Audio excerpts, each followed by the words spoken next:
Hello and welcome to Factorio. Factorio is a 2D top-down strategy, well, real-time strategy, kind of a puzzle game. We'll get into it right away. But when you create a new game,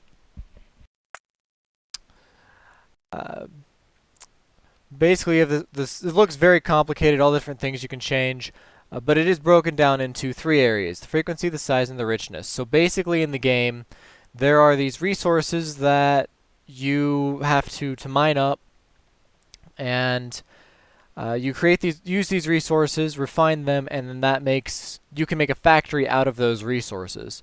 You can choose the frequency that these are going to show up. For demonstration purposes, I'm going to put all of these to high and keep the enemy bases at normal. Train segmentation's normal. The size of the fields of resources, we're also going to make those big, because that makes this much faster. Basically, with this way, you can make the game as easy or as difficult as you want. And then the richness of the resources, the resource piles, we're just going to make those good for demonstration purposes as well. So in the game, there are enemies. As you can see, enemy bases. You can choose peaceful mode so that the enemies never attack first. And you can make the map a certain size if you care. We're not going to worry about peaceful mode this time. We won't get far enough in this first little playthrough to have the enemies really be an issue. However, as this map is generating, which should not take very long at all, it's actually a very quick game. Here we go. So this is Factorio free play. This is the majority of the game is the free play. Your task is to prepare the planet for colonizing forces from the Earth. Landing ships would be an easy target for attacks from the native bases. However, they can be protected by a rocket defense. You'll need to research advanced technologies in order to unlock the rocket defense. Start small, work your way up with automation. Don't forget to protect yourself from the natives. So the entire background of this game is basically right there in that one little setting. You are a person that has been sent here to make this place habitable. There we go, there's some coal. But there's no trees around here. I actually really like this starting spot. We got a good starting spot here. So your three primary resources in this game are going to be coal, copper, and in particular iron. You can also use some stone throughout the game, and oil is an indispensable resource. Absolutely indispensable, but not early on. Early on, all you really care about is iron, copper, and coal. So, the game is pretty simple. Get off of my cable, cat. Get off of the cable, please. Thank you. Sorry about that. The game is pretty simple.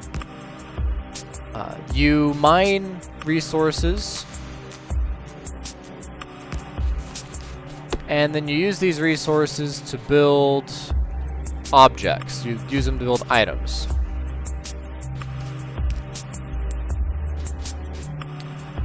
So what I did right at the very beginning of the game is essentially one of the most important parts of the beginning of the game. It is finding some wood to chop down, because you'll need some wood early on. And then going into my inventory by pressing E, making a chest, making some iron axes so that I can mine resources faster. If I unequip these iron axes real quick, you'll see that I have no tool equipped, and I get this little stick out. I'm just trying to do it with an iron stick, and you see the bar at the bottom of the screen. It's not filling up very quickly.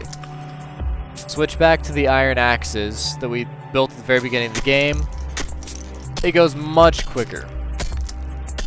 And you see how the text scales with zooming in and zooming out.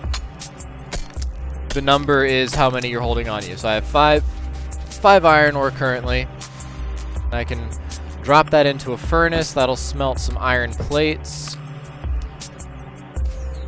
Which then I can use these iron plates to make more pickaxes. I can use them to make eventually steam engines and boilers if I pick up some stone with that as well. That's essentially the whole early part of the game. Now I have some iron plates. I could build a transporter belt. I could build quite a few things. A lot of this will make more sense later, moving on to some other save files that I have to show you guys that show much, much later in the game. But at the very beginning of the game, this is basically all that you need to do, all that you can do, is just run around and mine these manually. Mine some iron, mine some copper, get some resources, and put them in the furnace. Smelt them so that you can make more resources and build more things.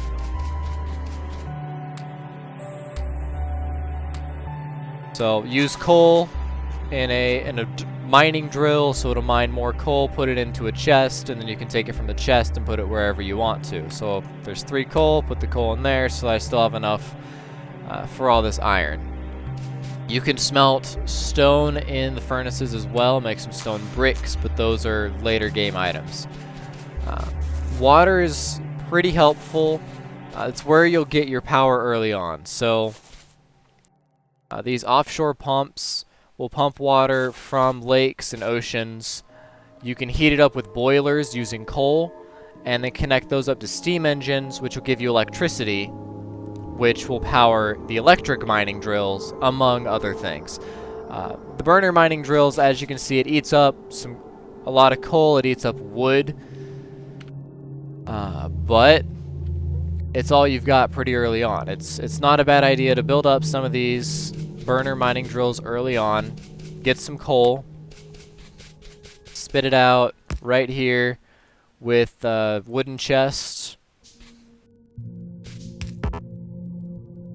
Put that back down, and then away it goes. Now I'm automatically making copper ore, which I can then manually take over to the furnace to heat up and turn into copper bars. Iron. Need iron. So this seems, it's pretty slow early on. You're not seeing much on the mini-map right now in the top right. There's not much to show in the mini-map right now because the game is not very far along. Or rather, I'm not very far along in the game, I should say. That's more accurate. We'll take the copper. You see already 10 copper ore right there. It's going by much, much faster than it was before. There we go. We have some iron plates. Still need some more iron plates. Don't have nearly enough iron plates. So notice that the stone furnace is yellow, iron plates are white, and the iron gear wheels are red. Yellow means I can make it out of the materials I have right now. White means I already have it, and red means I don't have enough to make it. There are 4 different areas: combat, intermediate products, production, and logistics. So logistics is how everything comes together, how everything works. You have your storage, you have your mining, not your mining, you have your storage, you have your moving, and your electrical cables, pipes, all of that.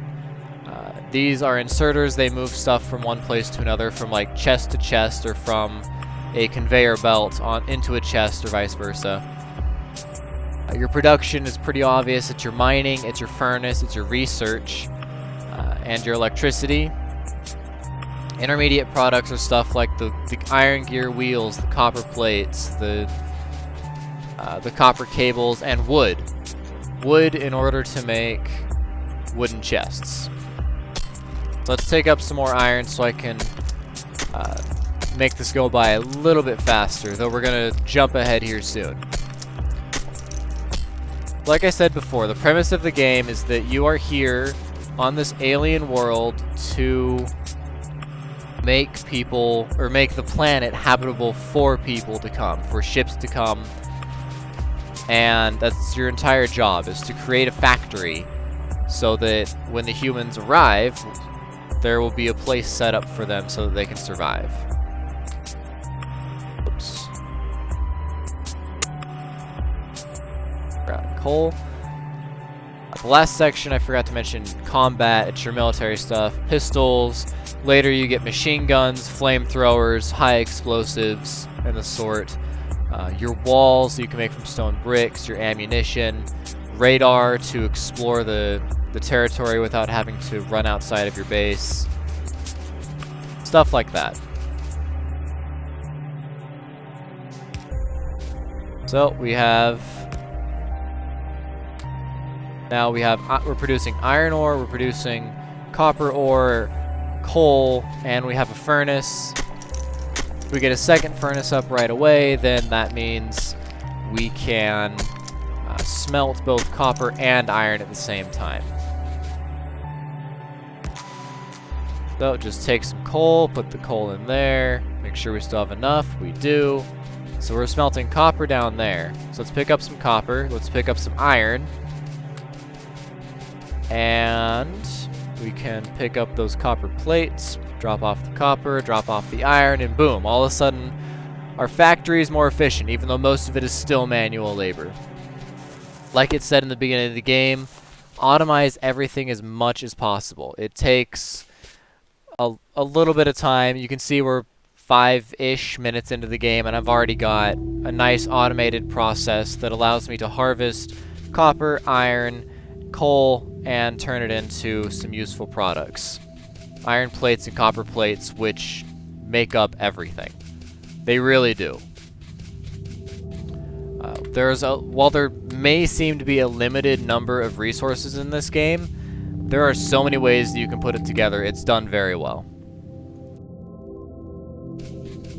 So right now I made an offshore pump.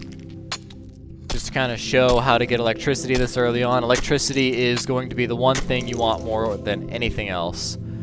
So we're going to put an offshore pump right here. It'll just sit there, no problem. But ideally we want one more burner mining drill and one more wooden chest. And some more coal. Because we're going to want to build boilers so that we can heat up the water, so we can create steam to use in the steam engines to generate electricity. Without boilers, there's no steam. No steam means no power. I feel like I forgot to make something. Thought I harvested stone, but I guess I did not. Okay, grab some copper, grab some iron, put it back in the furnaces. It's a little bit slow right now, but the game gets a lot faster later on. There's a lot more to do later on in the game. So we still need a little bit more of the burner mining drill. Oh no, I already made the burner mining drill. That's what I was missing. There we go. Okay, so now we're getting some stone as well. The stone will give us the ability to make stone furnaces for the boilers. It'll take some time before we get to the steam engine. Definitely take some time before we get to the steam engine. But that's your first goal, is to get the steam engine, get some electricity. But you have to be careful because everything you make has a pollution count. So you notice on the right side, it says stone furnace has its health, how much energy it uses, and how much pollution it puts out, as well as how fast it works. So you can see right there, for mining, it's mining power and mining speed as well, and how many resources are on the spot. For the furnaces, it's what it's using to produce what it is producing.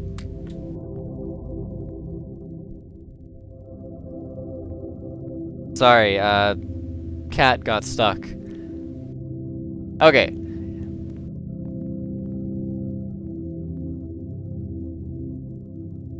Okay, so sorry about the moment of silence there. Cat got stuck on the grate.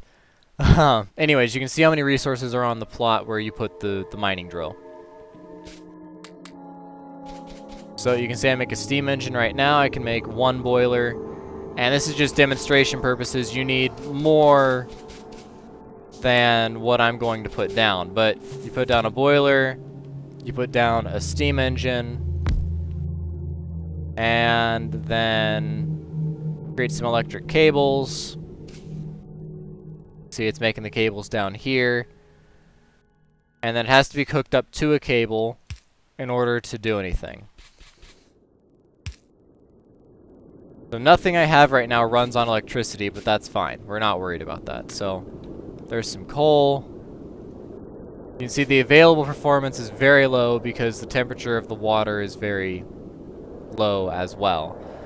But the pollution is 6 for the boilers. These things are very heavy for pollution, but they do a good job. Whoops, I don't want to take your coal. Have your coal. Keep your coal. I don't want your coal. So we're already pretty close to having electricity for the first time. Drop off copper, drop off iron, drop off some coal. Make sure we have plenty of that. And I'm going to plan for doing that. And then we're going to need another box. Just one more box.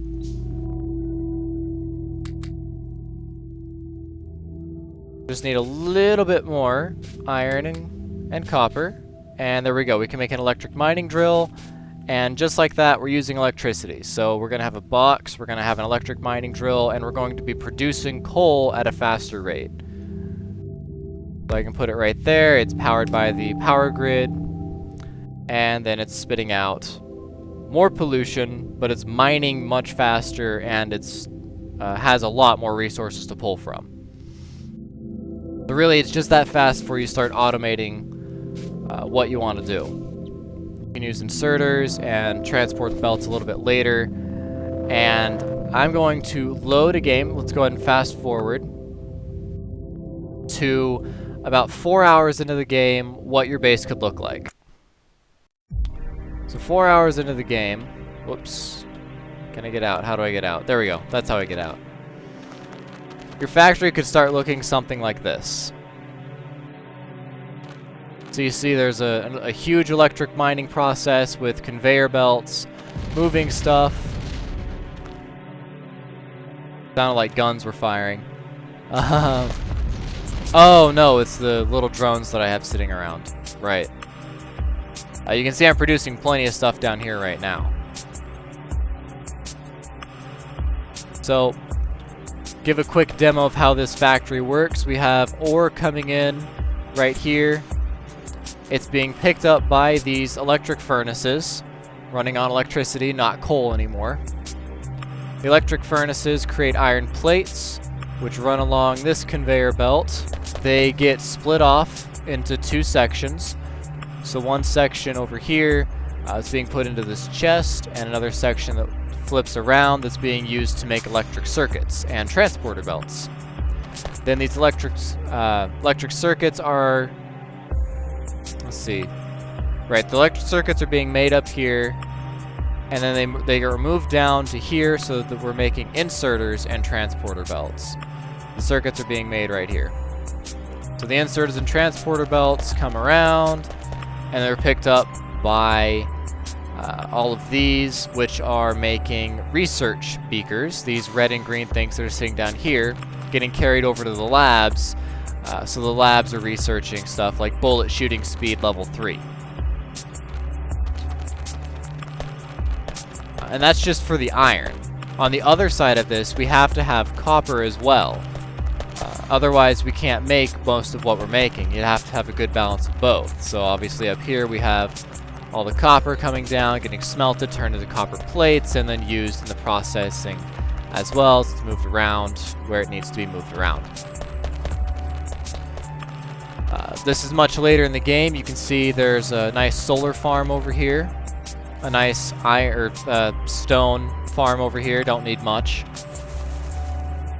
And this solar farm is generating the bulk of the electricity.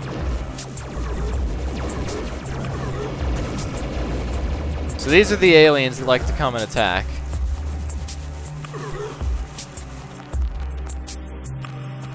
And they die pretty quickly to guns and to laser turrets, as well as to your own weapons. Your health is down here whenever you get shot. The aliens are attacking because of the high pollution that this base is producing right now. This factory is producing a good amount of pollution. If I press Alt... Okay, you can't see it in this scenario, because this is actually just a scenario in the game, not a free play. I'll show the pollution map a little bit later. Also, we have the accumulators, so these store energy and they provide energy to the rest of the base. So at nighttime, the solar panels aren't going to be able to perform. You can see the power output is quickly declining, which means the power is going to be focused entirely on the accumulators, which means I have to keep those accumulators alive if I want to actually survive, if I want to have enough power. The rest of the solar farms over here produces tons of power during the day, but just can't be used.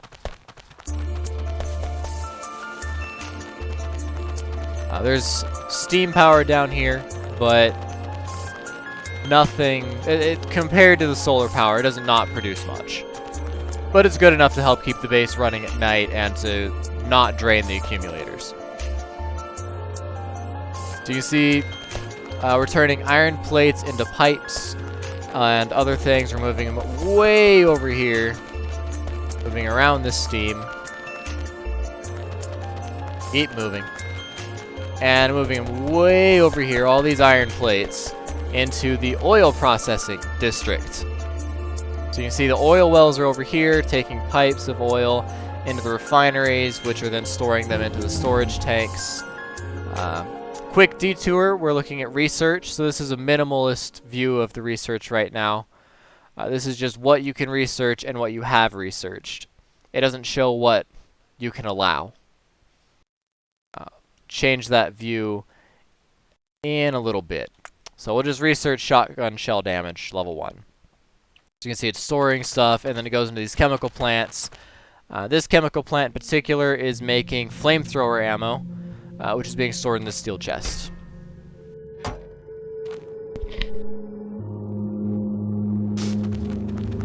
Okay, sorry about the sneezing. Whereas this chemical plant is a little bit different. It's creating lubricant out of heavy oil. You can see it produces... These produce 3 different things. They produce... oh crap, what are they called? Petroleum gas, light oil, and heavy oil. So this is using heavy oil to make lubricant. Engines are also being shipped over here. They were made from a lot of steel and iron to make these engines. They're now shipped over here, picked up, and using lubricant and electronic circuits, you're making electric engines over here. So this is a fairly advanced factory. You can get this in about 4 hours. It's not too difficult to get this much of a factory within 4 hours with some experience from playing the game. Let's see something different.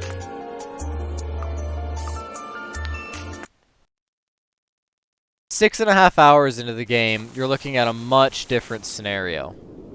You can see the power, the amount of steam power here is absolutely huge. We have radars, massive steam power, lots of boilers and pumps for water. There's a lot here. Plenty of research and just a really thick, really busy wall. The aliens are attacking in huge waves, and there is a ton of research unlocked at this point. 6 hours into the game, you've got a very advanced factory that can do a lot of things. I guess that doesn't really matter. I'm not going to save it anyways. And you're under attack by aliens quite frequently. In this one, I had a lot of enemy bases spawn. So I'm particularly in a tough situation. All those red guys on the map, those are enemy bases. So we're using steel furnaces here, not electric furnaces yet, so we're still producing a huge amount of pollution. And a lot of fast inserters to move iron plates over and to move coal and iron ore up. So pressing Alt, you can see the map is basically red through and through. That's how far my pollution goes. If you look right up here, you can see there's not any red. If I turn it off and back on, you can see there's a line here for where I'm messing with these enemy bases with pollution. If the pollution stays on these enemy bases, they will start attacking you. They'll send bigger armies and more advanced armies with each consecutive wave. Work my way through here. Over time, the pollution mutates these guys, and they'll come with bigger guys, stronger guys, more heavily armored, and these little dudes that are just splattering up against the walls like right out here, they're no big deal. Those guys will die pretty quickly. But if I show you what happens when you go almost 12 hours into the game, you get some pretty impressive scenarios. You can see there's not many enemy bases around. I've done some clearing out. You see some new items on the ground, batteries, advanced circuitry, stuff that costs a lot of resources, and whoop, okay, every time it pauses like that, it's the autosave kicking in. But this is stuff that costs a lot of resources and a lot of manufacturing. If I can figure out, if I can remember how to move to the other side of my base, there's a giant, really thick area of just power, of just steam power. I've made it absolutely huge because I need it to. I'm pulling iron from a bunch of different areas. I've got a pretty nice oil refining area that ends up being a total logistical nightmare. I mentioned earlier this game is a bit of a puzzle game. This is what I mean. How do you make a factory that everything can connect where everything wants to go, where everything needs to go, while still being able to move through your base and make it as efficient as possible? It's very difficult. This is not pretty, but it works. And that's a very important aspect, is the fact that it just works, even if it doesn't look good. See. You know, we have a nice, again, 2 radars with every base. Seems to work really well for exploring the map. There's a little stone facility. There's some more oil being pumped down here, being powered by a huge substation. Again, advanced technology, definitely advanced technology. Very thick walls, very necessarily thick walls. In this game, there's one more thing that I want to show. These are the accumulators at work. The laser turrets were firing, the accumulators were providing the electricity for the laser turrets because they're very expensive. There's one more thing left to show in this game, at least for all of the maps that I've made. There we go. Autosave is done. We're going to jump into the car. Make sure I have the right weapon selected down here. See if I can find... Whoop. Huh. That's a much bigger, stronger dude. He's only in medium strength, though. He's not the strongest, but he's been mutated by the pollution. You see, the pollution map is pretty huge for this base. 12 hours in. Oh, goodness. Fire! Oh, my goodness. There are tons of them. Alright, let's get out. Switch to a flamethrower. Flamethrower does a lot more damage, a lot faster. And then let's burn down some trees. Keep killing these guys as they're coming out. And work our way towards one of their nests. Burn down their nests. Kill the last guy. Drop these little alien artifacts sitting on the ground that we can just pick up real quickly, and that's the remnants of that base been completely destroyed, and now obviously they can't attack from that side anymore. That's the basics of combat anyways. Sometimes bases will not have those hives to produce guys. Sometimes they'll be comprised entirely of these worms, which will shoot at you from a distance and just, in general, do a lot of damage. Oops, I made my path where? I didn't make a path through there. I made a path up north. Whoop, that's my base. Saving, okay. Okay, go up through the desert. Don't see much, don't see much. You see the red on the map that I'm approaching, and oh god, oh god, oh god. This is when you need high explosives to take care of these guys, because the car's just not gonna handle it. The flamethrower's not gonna handle it. It's a tough time. And you see, this is absolutely massive base. My shields are going down, they're swarming. And I've killed a ton of guys, but I died. You can see that the whole thing has basically it holds on to everything you've done throughout the game. These are everything that I killed. So you can see I killed a lot of trees, but that's because I burned them down, not because I chopped them down. Burned down a lot of trees. I killed a buttload of biters, small and medium.